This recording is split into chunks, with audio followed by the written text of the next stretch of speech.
Depuis quelques années, un autre type de logement se développe pour les plus âgés en perte d'autonomie. L'habitat partagé.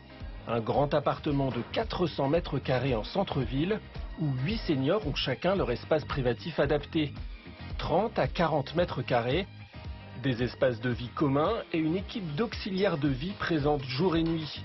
Ici, la doyenne s'appelle Simone et elle a 98 ans. Je suis tombée dans ma maison, je me suis fracturé le poignet, j'habitais en Alsace et 3 de mes enfants sont sur Paris. Et j'avais une trop grande maison pour pouvoir y rester. Il m'aurait fallu de multiples aides. Et alors, ma foi, me voilà ici depuis 15 jours. Et dans les collines en plus. Hein. Je suis bien parce qu'on est bien. L'ambiance est bonne. Les pièces sont agréables, comme vous voyez.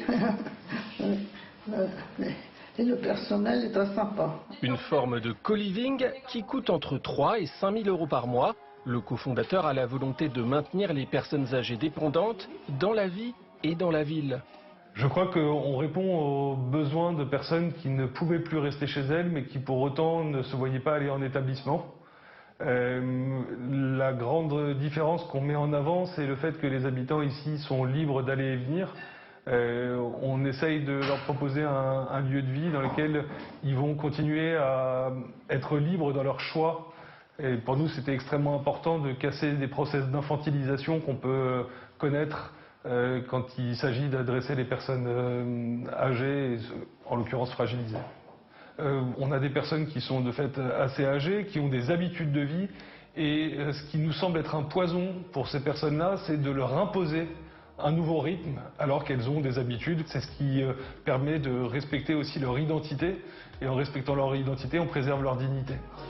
Ces résidences à service, ces habitats partagés, devraient permettre d'éviter l'isolement ou l'EHPAD et prendre de plus en plus d'importance dans les années à venir.